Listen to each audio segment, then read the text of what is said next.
Welcome to a special episode of the Racket House podcast. This is episode 9 for me.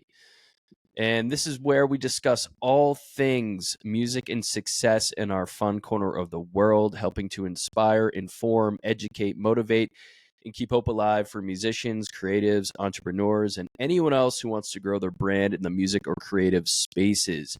I'm your host, John Gilman. Some people call me Racket Club, which is my artist name, DJ producer for 15 years, and a slew of other things in the music space. And it's a special episode because it's a bit of a crossover episode. We have another podcaster on the episode. She's my guest. I'm her guest. It's going to be a fun little, creative way to like be on each other's podcast. This is Cote live from Austin. Hey, Kay. Hey, John. Yes, I'm Cote, and I host AMPEDCast, where we interview artists and other folks in the electronic music industry to share their stories from, I call it like behind the decks, to kind of get to know artists. But we've also interviewed people like John and people in the community because it's all one big happy family. So it's nice to just touch the hearts of many. So we are based, in Austin, Texas, and it is so fun to connect. And yes, I'm also a creative. I'm a vocalist. I'm an MC and host, and then I curate events, and then I work with a lot of local talent as well as talent from far and wide. So that's what I'm doing here in Austin. So I'm super excited for this crossover episode. Hell yeah.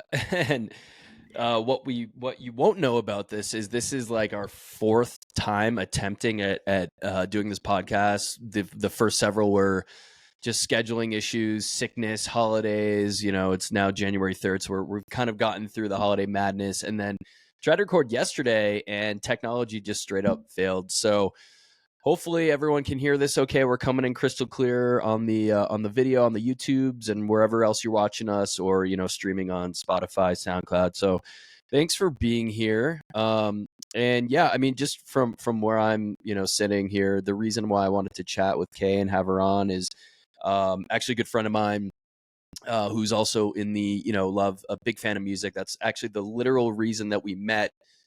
We met probably about, I'd say, 15 years ago, give or take. We were both living in Boston. His name is Ken. What up, Ken? Hope you listen to this episode because you're responsible for it.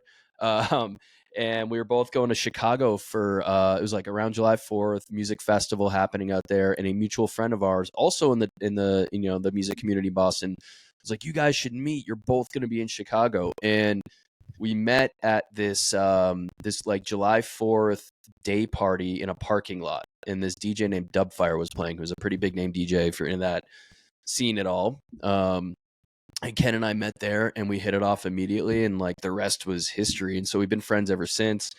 And Ken went to Austin not too long ago, met Kay at a show there at Concourse Project, one of the big venues in Austin. It was actually a dinner party. Oh, it was a dinner party. Yeah, I apologize. I got that story wrong. It. Okay. Yeah. Okay. It was actually at a dinner party we met, and there's a lot of EDM Awesome. there that night and electronic music. But yeah, he mentioned you, and we were kind of doing similar things in two different spaces. So that's That was that at his friend's place? Oh my God, I'm blanking on his name. Krishna's place. Yeah. Yeah, you know Krishna? I know Krishna. Yeah, great guy. Yeah. Hi, Krishna. Okay, awesome. So hey Krishna, thanks again for all these connections. So yeah, I met Krishna a few times. Awesome guy. He was out here last when they got back from Burning Man, so I got to see them immediately after going to Burning Man. So yeah, well, super grateful for the connection. I love meeting people in this world and just talking about our experiences. The goal of today is really just to talk about our respective experiences in the industry. There's definitely a lot of overlap, not just because we do podcasts, but because we actually work with artists day to day and help artists kind of grow their career, build their brands, do things like that. I know that's not the only thing you do, and it's definitely not the only thing I do. But that is definitely in the Venn diagram of our lives, as entrepreneurs, as podcasters, as people in the music space. That's definitely a common space. So we'll definitely talk about that. But yeah, I just wanted to, have you on because I think, I love hearing perspectives of different people. I also love hearing, how things are different in different cities, right? Like I have not spent a ton of time in Austin. I've been there a couple times, but I haven't spent, an extended amount of time. I definitely have some connections there, some homies that I've met through the music world, DJ community, record labels I've been a part of, and hopefully can get down there soon. Maybe even be part of your live program, which I would love for you to tell the audience about here. And yeah, we'll just have a fun little chat here today, huh? Yeah, I love it. Yeah, it's really great Yeah, just to connect, and excited to hear where we overlap and I'm excited to hear about Denver too and what's going on in the scene there as well. definitely. Yeah, and if it's helpful, just for your audience listening, just a quick intro of myself. John Gilman here. Like I said, I know it's kind of boilerplate. It's kind of like cliche at this point, but I always say that music's been a part of my life, my whole life. Like dad driving me to soccer practice, listening to classic rock, blues, jazz. I started playing drums in the 4th grade. I remember this. I don't know about how your school worked, but like we had this presentation in the 4th grade where all these different instrument players would come in one by one and kind of do a little dog and pony show. And I just remember the drummer coming in, and he literally just had a snare drum, and he did all these really cool things on it, and I was mesmerized, and I was like, I want that. I want to do that. And I'm grateful that my parents agreed to sign me up for drum lessons. Because it was basically you have to do band or you have to be in choir. Like that was kind of a requirement in my school. Mm-hmm. So we went the band route, and this is really funny. Like I went to a public school. I mean, it's just a middle class suburban town outside of Boston. But for whatever reason, we were playing on desks. Like we had drumsticks. We were in the basement of the school, and the kids in the drum class, instruction class, were literally we were tapping on desks to learn like the rudiments and all the things like that. And I don't know, 4th grade me never questioned any of that, but we were learning how to play drums, starting out on tapping on desks, which is really interesting. So yeah, was in band. I was a band geek. Learned percussion, drums. I was I got a drum set for my bar mitzvah. It was my gift from my parents, and formed a angsty teen rock band in like late middle school, early high school with a kid I met from my school who played guitar, who thought who embodied Tom Morello from Rage Against the Machine. A singer who sounded like he was Kurt Cobain from Nirvana. The bassist, I don't know, he was a good bassist, but he didn't really remind me of anyone. And we were covering songs like, from Rage, from Deftones, we even made a Beatles cover of Yellow Submarine. I don't know. Yeah. So anyways, music's been a part of my life my whole life. I realized I had a gift for music curation. I got into dance music when I went to Australia for study abroad. And then after, my early adulthood, graduated college, started working a 9 to 5, needed to occupy my time after work. I'm living with my parents at this time. And I got into DJing. I learned how to DJ from the old guitarist in my band. He had a residency in Boston, so I, through him, was able to kind of like be his opener. I'd start opening for him, and I also started a music blog around this time because I loved writing, and I was always really good at it, and I wanted a way to share the music I was listening to with friends. So I just I made this little blog thing that I'd send to friends, and then some other friends, a group of friends from college approached me about what I was doing. They're like, hey, we want to do what you're doing, but on a slightly larger scale. So 4 of us teamed up to make this blog. The name was called My Music is Better Than Yours. I was not the biggest fan of that name. I tried to argue it, but majority ruled. And I was living in Boston, and this was around the time where like EDM was starting to get bigger in America. Like the Aviciis of the world were starting to get big. This is like 2010, 2012. Mm-hmm. And we kind of just knew, Boston, for those who don't know, is kind of like it's a big town. It's a big fish, small pond kind of situation. So, and especially with dance music, like there's a ton of colleges in Boston, but so it's definitely a music town, but for dance music and electronic especially, it was a smaller community. So if you knew the players, you knew the players. And we basically would just offer to like write about these shows, kind of help them promote these shows in exchange for like some passes, some media passes or whatever. So kind of give to get in that world. And yeah, before we knew it, this blog was getting big. We got like at our peak, we're getting like 20,000 unique visitors a month.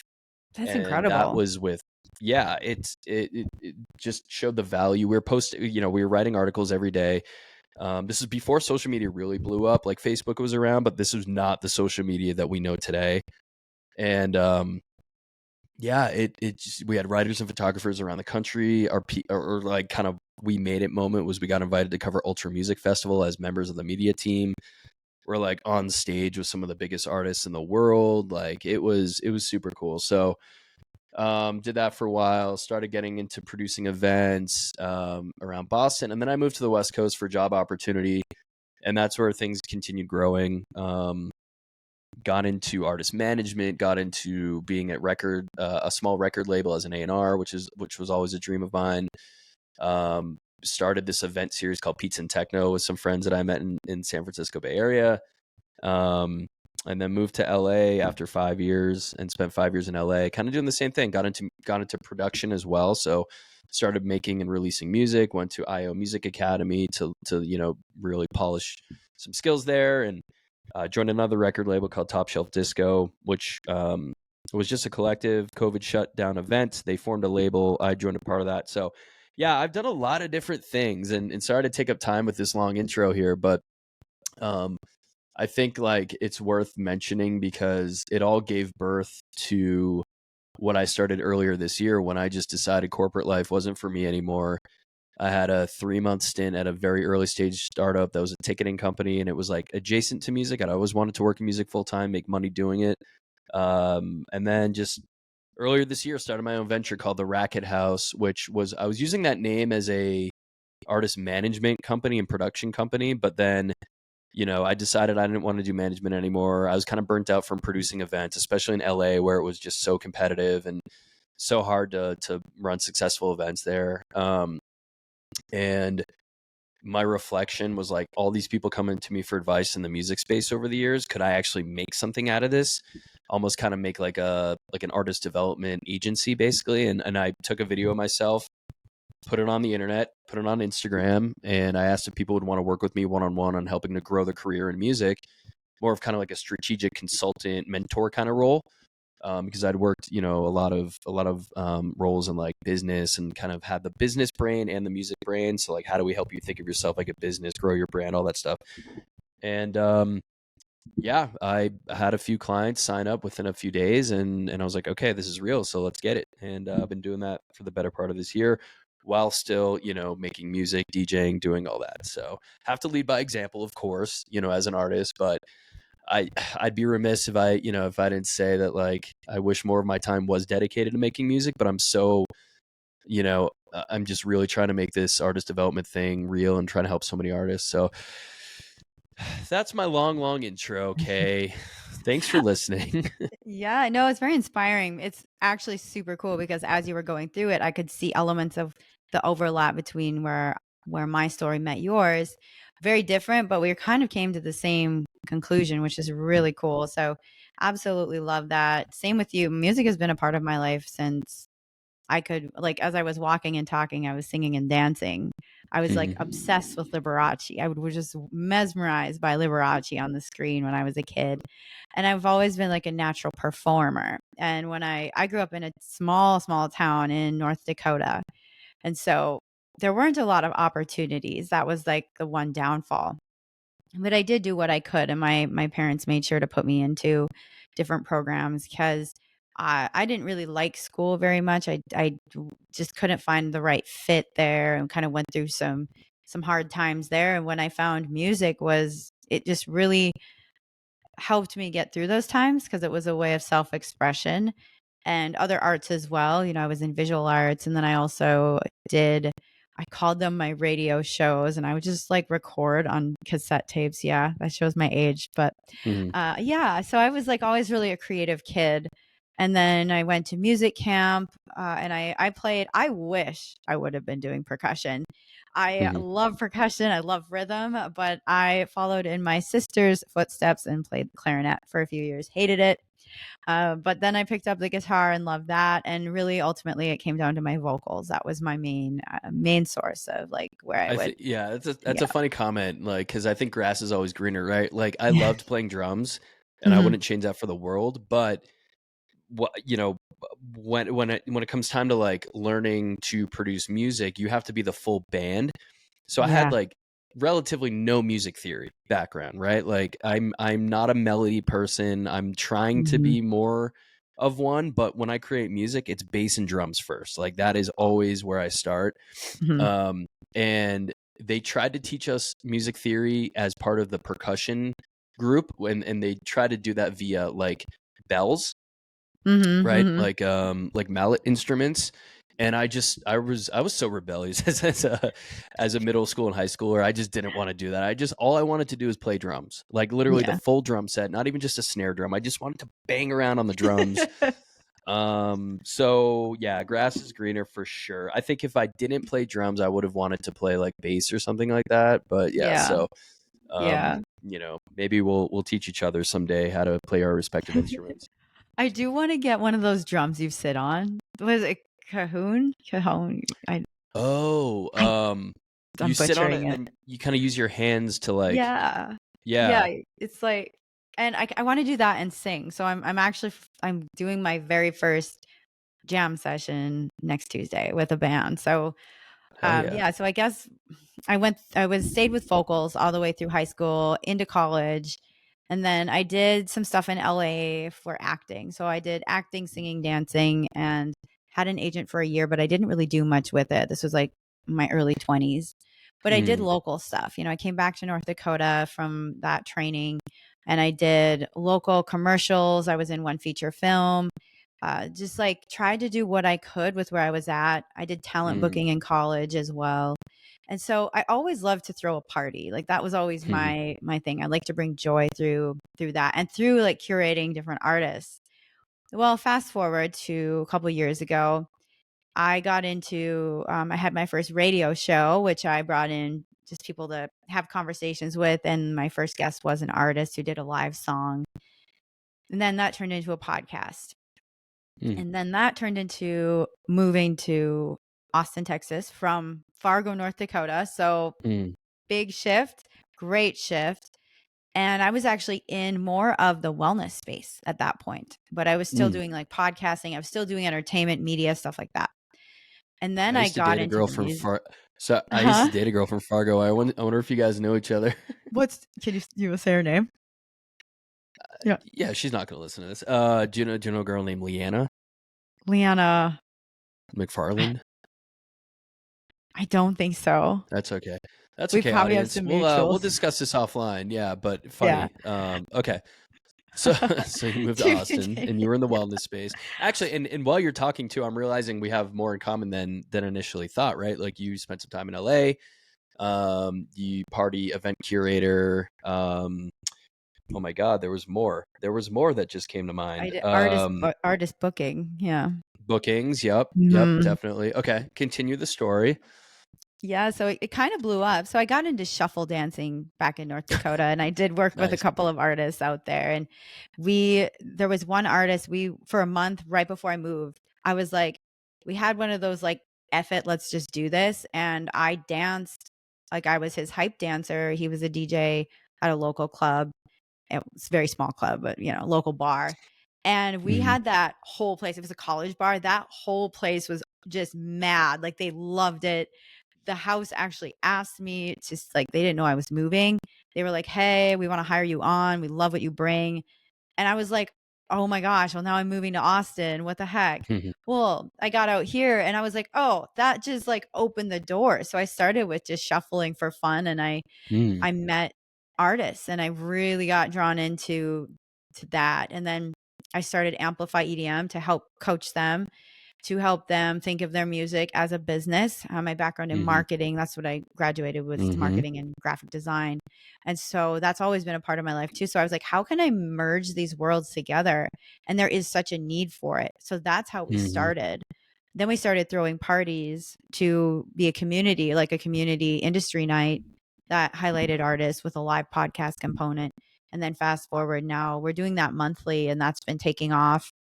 We've got some big goals for, for 2025, but yeah, that's how it started. And now I'm doing mostly artist booking, like talent, event coordinating, both for like corporate events as well as, DJ parties. And then I'm Mm-hmm. also getting back into my artistry as a vocalist and MC and host. So it just kind of like the same, like there's a lot of like stepping stones along the journey, but Yeah. all of it is kind of led to where I'm at now. That's great. That's super impressive. And yeah, like your podcast format is really interesting because it's live. You have a studio audience, and I think that's really interesting, because the whole world of podcasting, like remember it was like this really unique, exclusive type of media, that only a few people were doing. And I mean, I've been listening to podcasts for a while. I you know, listen to ones that are mostly like radio shows, right? Like music podcasts where I just put on a hour mix or 2 hour mix, comes out weekly or monthly, and I'd go to the gym and listen to like that's honestly one of my favorite sources of music when I'm like at the gym or working out. But now everybody's doing it, right? Like I'm doing it. Like what I was gonna say, one of the other common things we have is your podcast kind of started by accident, is what you were saying. Mine kind of started by accident too. It was I'd always wanted to do a podcast. My kind of vision for it was like it was going to be called like Jam on This or Jam on That, and it was going to be the same. I was going to have like myself and one or two co-hosts and maybe a special guest, and we'd like come on each time and we talk about like what we're listening to and like the state of the industry and music and blah, just kind of like just shooting the shit while listening to music at the same time. And when I started this venture earlier this year, I decided I wanted to interview, his name's Mark, and he's basically head of talent, director of talent for Framework in LA, which is one of the probably big three, I would say, of like promoters in LA. So they own Sound Nightclub, they own another place called Spotlight, and then they do these pretty big events around LA, these like open air events pretty often. He also books the Yuma tent. They're like responsible for the Yuma tent at Coachella, which is, for those who don't know, it's like this indoor, it's a tent that has doors and it's air conditioned and has wood floors. And it's basically like you're walking into a nightclub in the middle of the desert. And it's really cool. Like even if you walk in there at 3 p.m., it feels like it's 3 a.m. It's wild. And so Oh, they book cool. these massive, yeah, I don't know if you haven't been, it sounds like, but No, I need yeah, to go. they book these massive DJs to play there, and then they're kind of expanding. They're doing stuff in Vegas, and so anyway, I was throwing parties at Sound for a while. I actually brought Pizza and Techno, which was a very successful event in San Francisco. We threw it at Audio Nightclub, which is one of the biggest, most prominent venues in San Francisco, and we did that for a few years. And we do quarterly events. And I was like, I'm bringing Pizza and Techno to LA. And through one of my friends, he had a connection with Sound Nightclub. I pitched it. It took us like a year to get our first event off the ground. It went really well. Like it went so well that in the middle of the event, we were already crushing our numbers, and the GM was like, "When can you come back?" And then Nice. unfortunately, COVID, ruined things for us. But so did that event for a little bit. Then I did this other event, like a Thursday night event with one of my buddies and collaborators, Clavette, who runs Stereo Punks. And we did some events there, and we were working with Mark on like, who we want to book headlining talent. So like coordinating with him on the process there. And it was always just like business transactional. But we're up at Mammoth Mountain, which is where I would go skiing. And Mark happened to be there the same weekend I was there. And we just started shooting the shit as like friends, as normal human beings. And turns out he grew up like a couple towns over from me in Massachusetts, and we're the similar age, and we actually have a lot in common as just humans and people.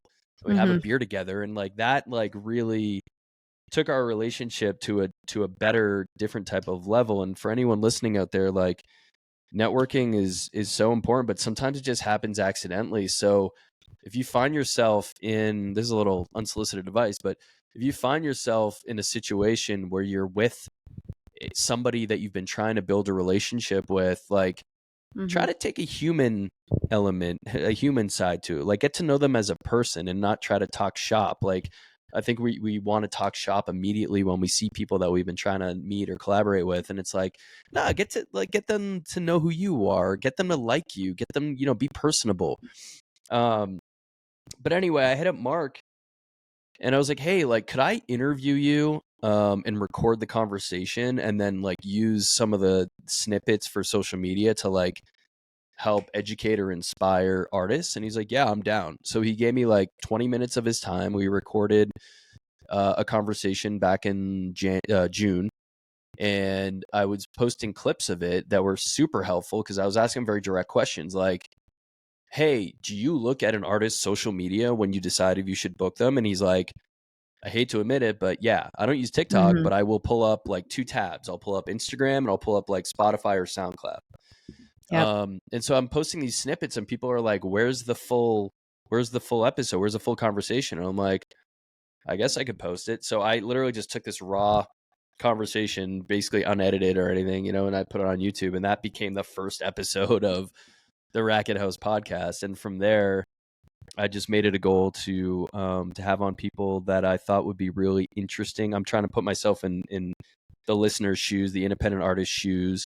Who would they want to hear from? Who could give them tips, tricks, advice, inspiration, education? And it kind of went from there. And that's, why we're talking today, because I feel like you could elicit some of that, knowledge and advice. And, we've been in the trenches and we've been artists and we've been doing these events. So that's how mine accidentally got started.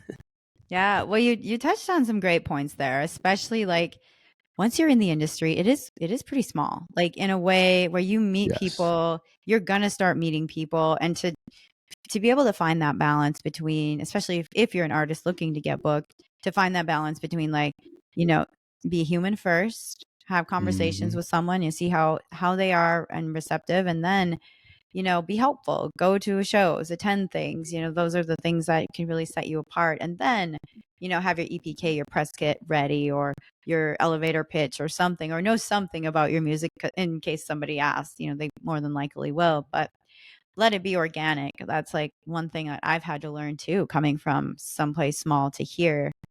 And that's been how I've been approaching my podcast lately too, is like when I have guests on, I try to keep it very organic, talk a little bit about just life, and then get into their artistry and things like that. And that's been super helpful. Yeah. Same thing. Yeah. Keep it real. Yeah.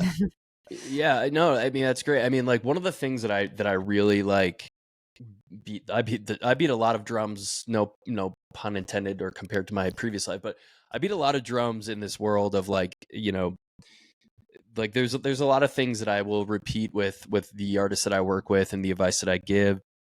And it's like, while we're so, you're a marketing person, I consider myself a marketing person too, but we're so bullish on like your online presence and being active on socials and doing all that we sometimes forget that like there's nothing more powerful than being a face in the place and like going out in person and meeting people in person. And while I personally believe that you need to combine those two things, I am always like, if I'm giving an artist like some homework to do, before the next time we meet or something like that, I'm like, make it a goal to just go out to like one event a week, right? And either support an artist that you're a fan of, or go support an event where you're maybe trying to play, or there are these talent buyers or promoters or venues that you're trying to build relationships with. Just like be there and do it consistently. And and when the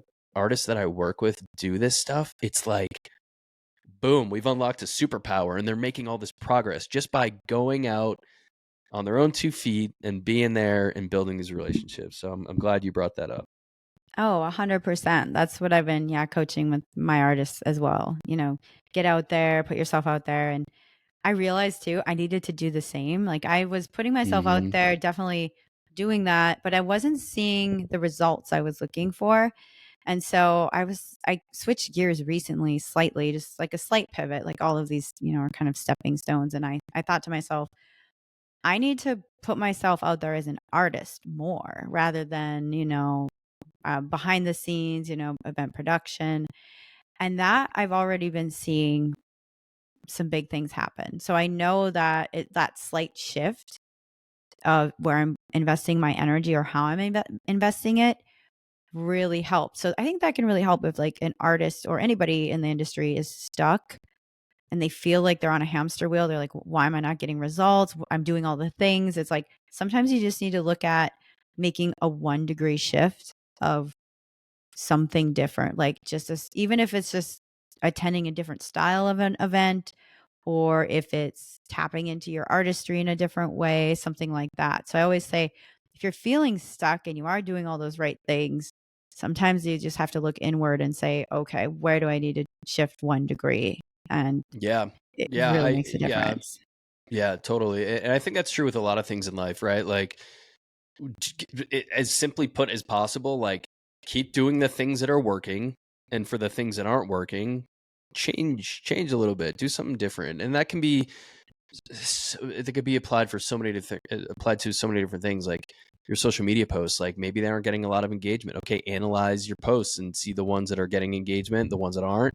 Do more of the ones that are, right? Like, okay, people aren't responding to your emails. Okay, maybe try a different approach. People aren't responding to DMs, whatever. Go out in person. That's gonna change things too, for sure. So yeah, Mm-hmm. and I think that's true. Like you raised a point about like remembering to like look after your own artist project too. Like I was getting away from that too. Like I'm not gonna lie, and I probably told this to people. I don't know if I've said it on like my podcast before, but like I did ayahuasca this year for the first time, and I had very strong visions. It's that this could, I could go for hours about like what I experienced, but one of my takeaways with the message I got from this experience, one of the many messages was I need to go back to my roots of like creating music, curating experiences, curating vibes for people to go out and have these experiences, to go and enjoy themselves and dance and live. And like, I'm not kidding. These visions I was having were very music driven and inspired. They're Mm-hmm. crazy, so fun. But,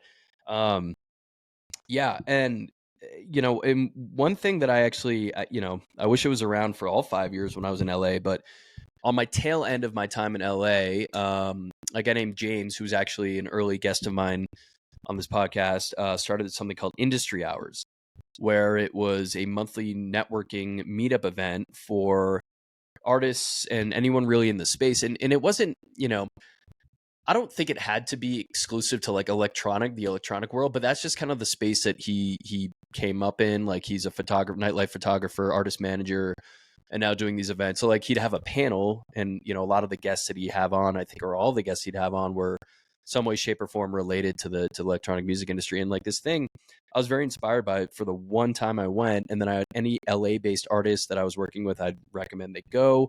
And I'm helping them promote it because I super believed in it. And every month it's growing, growing, growing. And what's really cool is the artists that I was working with now make it a point to go every month. And now they're building relationships with people, and they're like looking forward to these experiences, and they're sharing it on their socials. And I wanted to ask you, I mean, I'm trying to find that here in Denver, but I wanted to ask you, like, does something like that exist in Austin? Like how does, I guess, what are the opportunities for artists in the Austin community to go out and meet each other, and maybe not have it be at a nightclub or a concert where it's like actually kind of hard to do that networking stuff? It's, you can Mm-hmm. vibe, but it's loud music, you're screaming, maybe people are Yeah. drinking and on stuff. So like, anything like that exists in Austin, or?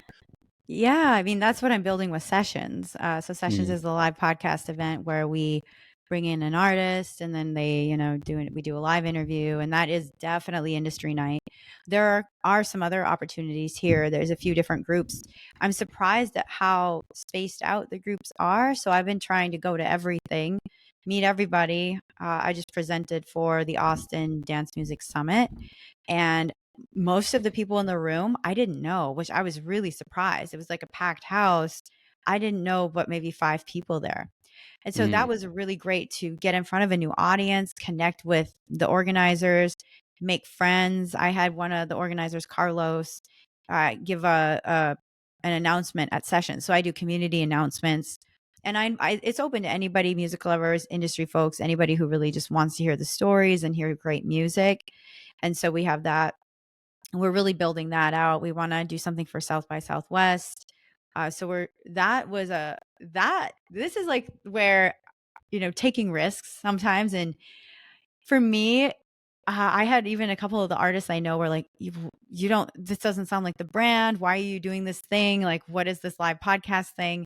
Even though we had been doing it in the past at a different venue, I think it was people were very confused at the decision to do this. And so Mm-hmm. I got a little heat for it, nothing crazy, but it just like, I got nervous. I was like, what am I even doing?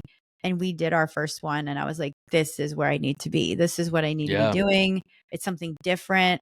So it ended up being, it's like sometimes that thing that scares you the most, or that thing that feels like this Mm-hmm. isn't quite my norm, try it. I mean, what's it going to do? We would have maybe done one or two, it would have fizzled out, but it's been growing and getting bigger every time.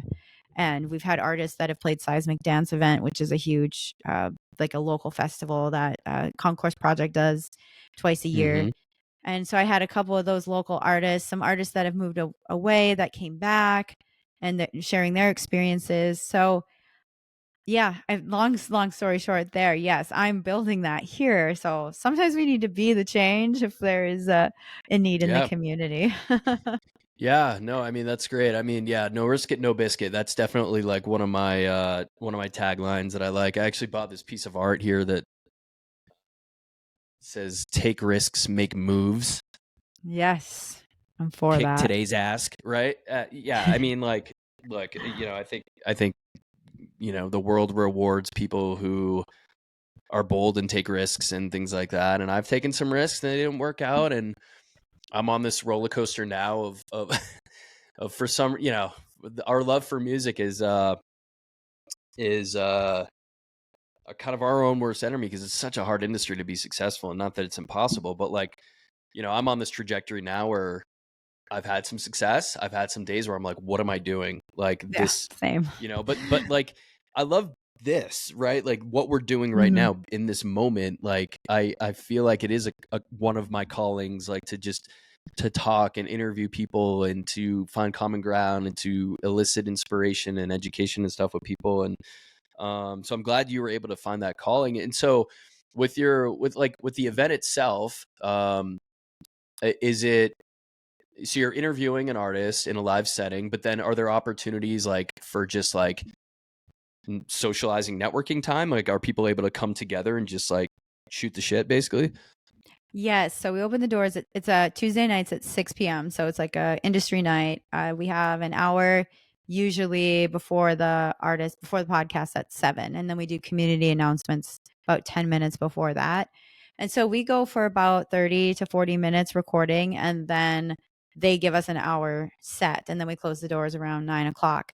Mm, So during the set, we do a lot of networking. That's like mm-hmm. usually when I'm out networking, and there's a lot of people going around. There's a little ping pong table out front. It's quite a vibe. So Yeah. yes, there's definitely room for the networking, unless we do a double feature, which we've done before. We're doing that in January as well. So we'll have like a podcast at 6:15 and then one at 7. And we do giveaways. We make it a vibe. We give away show tickets, like, you know, different booze. We're sponsored by Tequila 512, and we use their Mm-hmm. building. Gorgeous space.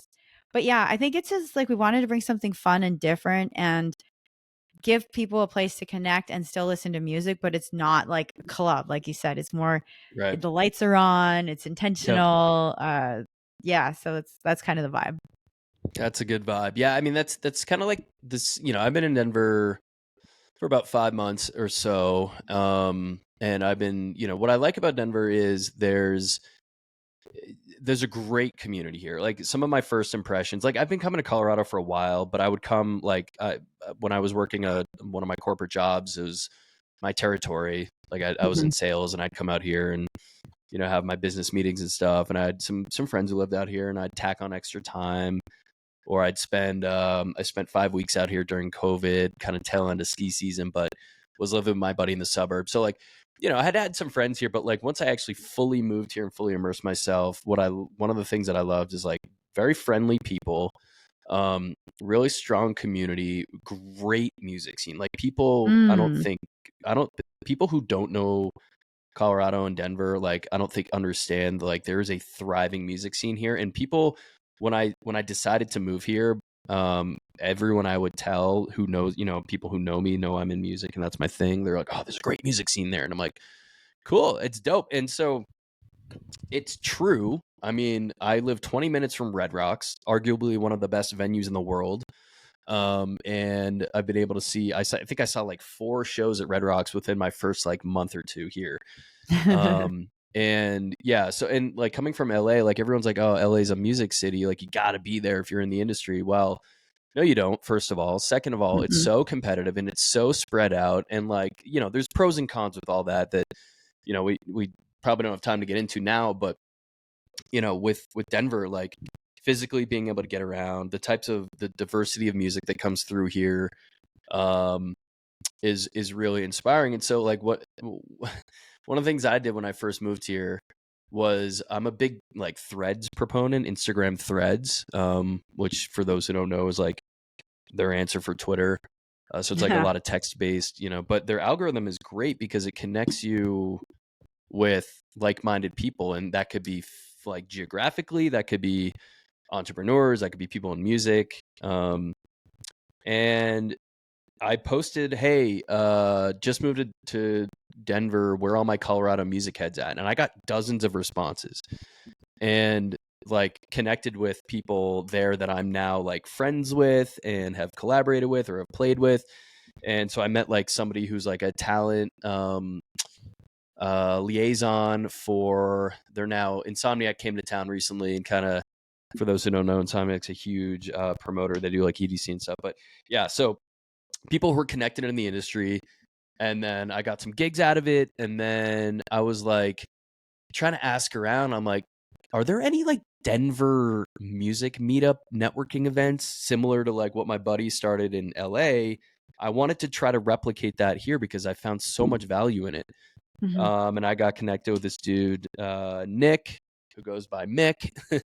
And yeah, we met and grabbed like, a coffee and chatted, and he'd been running something called like Music and Tech Denver, which was, I think, kind of meant to be more, I think like, yeah, Music and Tech, like kind of what it sounded like. There was a Discord channel and he'd do these meetups with like open decks and stuff, which is cool because who doesn't love open decks?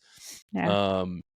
And I was like, I'd love to kind of be a part of this and maybe grow it and see like where we can take it. He's like super down for it. So these are monthly events. There's actually one next week for anyone listening who hears this, who's happened to be based in Colorado and is a musician. Thursday the 9th at your mom's house, actually the name of the venue. And there'll be a couple of speakers, there'll be some networking and pizza and open decks and stuff. Unfortunately, I won't be there. I'll be in Costa Rica at a music festival, but yeah, we're going to see where we can really take this thing. But I really think like kind of like what you're doing, like what other people have done, this opportunity to kind of meet, collaborate. It's like, I completely believe in strength in numbers. I believe in rising tides. The music industry is such a crazy, chaotic place, no real playbook. There's a lot of competition, but you can really win together and help each other out. And I'm super grateful to have been connected by some of the people here that are just selfless, like just introducing me to people or helping me do something or whatever it is. So I want to be able to give back in that same spirit. Love that. And what you said is so true about, different communities offer so much in the music scene. Austin's the same. Like it's thriving. We have big acts coming in to Concourse Project and other clubs. We just had a club open downtown, and we have local scene, like a very supportive, tight knit local scene. We do some open decks too. That's where I met everybody, was actually at an open decks. It's no longer in existence, that event, but it was something that really brought some of the local artists together that are thriving now. They're playing gigs all over town. Some of them are traveling a little bit. So It's great. I think it's huge. Yeah, supporting your community can really boost your artists and boost yourself. But yeah, you rise together. That's really the mentality to have in this crazy industry. 1,000%. I mean, if we could bottle that up and just send it out to everybody in the world, and like, it's just one of those things where every community, every industry, I think, but just music is so different. But yeah, if you can really support and, help prop people up, not that you should be doing it to come back around to yourself, but it often does come back around, right? Mm-hmm. Like it's that golden rule. Treat others as you want to be treated, and, give more than you can take. Give more than you take. Um and yeah, so what kind of time check do we got here? Oh, we have a few minutes. I would love to do a headliner hot seat. That's usually what I do on Let's AMPEDCast do is it. headliner hot seat. So these are Should I be sitting? questions. I'm standing. Should I be sitting? You can be headliner hot standing. That's okay too. Headliner, stretch my legs.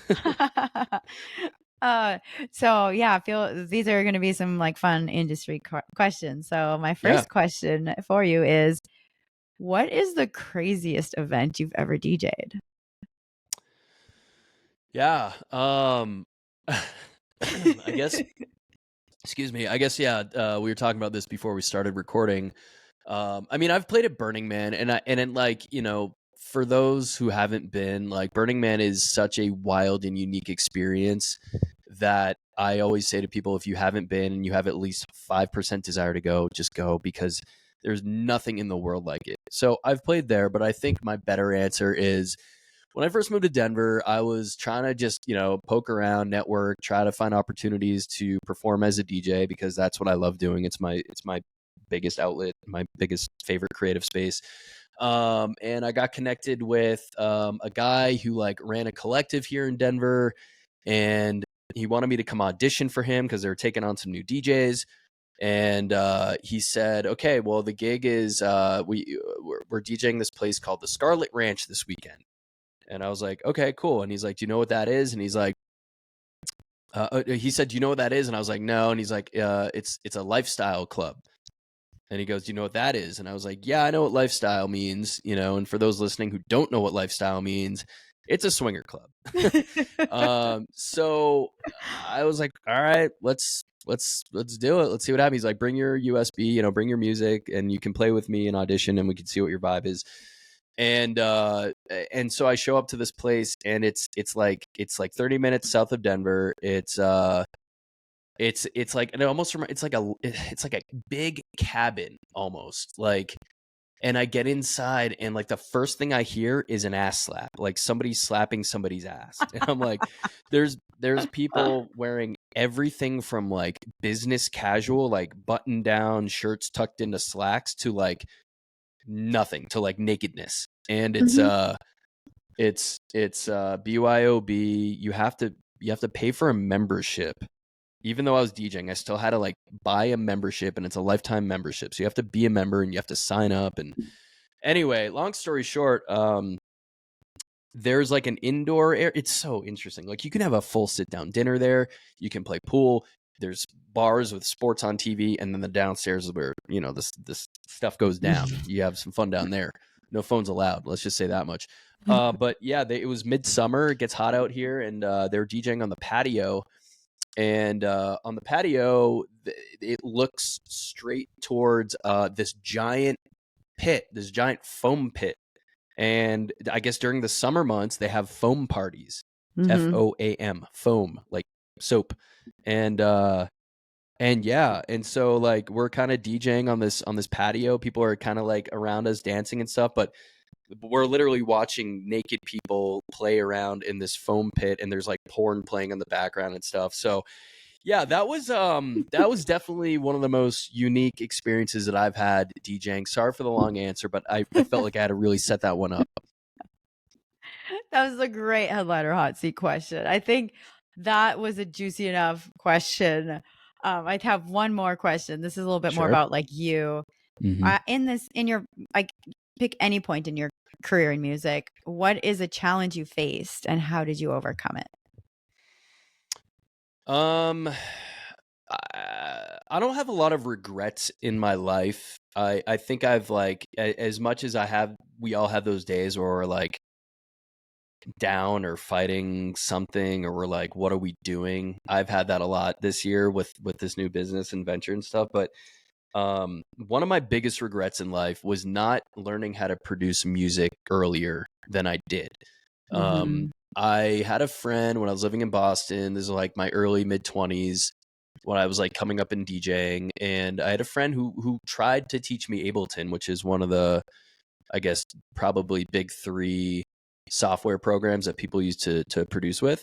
Mm-hmm. And when I first opened up Ableton, it looked like absolutely a foreign language, and it's very intimidating for those who know it.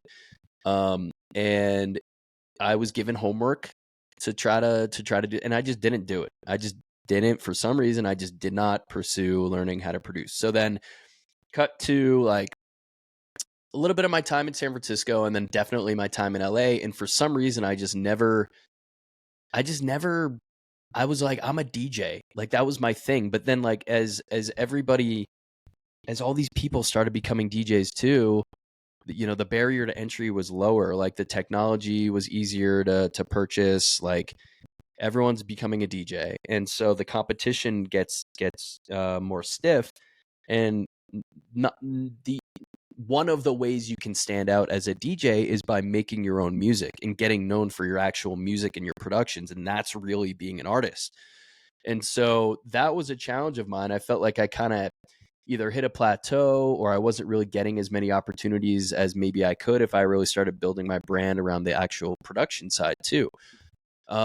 So not knowing how to produce, but wanting to produce, it was a combination of sitting with other producers and collaborating, because I have a ton of stuff in my head that if I can get that out on paper, or explain to an engineer how to do it, like that's helpful. Picking up tips and tricks from them, YouTube University, and then going to IO Music Academy. I am a dropout, admittedly. I did not complete their full program. It was a great program. I just don't learn the best in like a classroom setting. Mm-hmm. And it was like so much every week that like I needed time to like digest and all that. So I do consider myself a producer, but I do also believe that I have a ton to learn every day, and I can continue polishing my sound. So that is probably one of my biggest challenges. And I wish I had started the journey on production a lot sooner, but I'm still on it. And I just need to remind myself to make the time, like you said, like to make the time for it every day, because I get so caught up in the business that I'm running and all the things I have to do. And it's social media, it's the podcast, it's marketing, it's sales, it's client calls, it's everything. But actually finding the time and the space to create is so essential with all of this. So again, Mm-hmm. another long answer, but I had to explain. Of course. No, that's a great answer. That is something I think many, can relate to. So, yeah, I always like to ask the final question for the day, and it's what inspires you to continue to do the work you do? And by the work, do you mean like the artist development stuff I do, or? Any of it. Yeah, you choose. It's your choice. um Well, I will say that, yeah, from this business that I'm growing, the artist development stuff, in all the work that I've done, like career wise, I've never felt so energized by the work that I've done. Like when I sit with a client and I have our weekly session or whatever it is, and there is clear growth, there is clear improvement happening right in front of my face that I'm not taking all the credit for, but I feel that I inspired or helped with, like Mm-hmm. that. I will spend 12 hours a day doing that, because it fires me up so much. Like when I could take an artist that I worked with, who in my opinion was maybe timid or very soft spoken or didn't have a lot of confidence, like very talented but didn't have a lot of confidence. And then after a couple months, he literally started a sentence by saying, not to be cocky, but, and I'm like, stop, did you just hear yourself? Like that is growth, right? And Mm-hmm. maybe we can't always measure that stuff, but the mindset shifts and the actual actions being taken um are huge. So that's what keeps me going. And then from like my own artist project and like producer DJ side, like if I'm DJing, and we've all been there as DJs, sometimes the crowd isn't there, maybe it's an opening slot, but if we can get one person to dance, If we got one person dancing, we're feeding off them, and that makes it worth it. And from the production side, honestly, like when we make art, we have to remind ourselves that we're doing it for ourselves. So when I'm making music, it's not for anyone else. It's for me. If I'm happy, if I'm feeling it, if I want to share it with people, that pumps me up. So those are 3 different answers to your question. Oh, I love it. Well, thank you, John. This has been such a fun episode. I love that we did a crossover. It's kind of a something different, and it's cool to see other people doing things in the space. And I'm excited to connect with your audience and you to connect with mine. So yeah, this has been a lot of fun. Cross-pollination. And yeah, I feel like we're literally just getting started. We've been talking almost an hour, and I feel like we're just getting into it. So I would love to ask you more questions, but I think this will have to be maybe a part 2, or in a perfect world, I think I'm coming out to Austin, and maybe we get to chat further in your live setting. That'll be super fun. So let's definitely keep that line open. And Kay, thank you so much for being on the Racket House podcast and sharing your story. And I love what you're doing for the Austin community, and I think it's really inspiring, and especially the live, the live component of it, because we live in this digital world, but like still getting out, facing the place is really important. So thank you for making the time and bearing with schedules and technical difficulties. What I like to do at the end of everyone is we like quickly smile at the camera, and then I'll take a screenshot and kind of use that for like the my cover art and all that. So there's no official button click. We just look at the camera, we say 1, 2, 3, smile. And then, I will, I'll grab that later from when we upload stuff. But yeah, so I will sign off. Then you can sign off. Thank you so much for listening to the Racket House podcast. This was episode 9 with Cote. I love that name. Thank you. Out of Austin, making moves, helping the music scene down there and beyond. Thank you so much. Thank you so much. All right. Take care, everyone. We'll see you next time. Peace.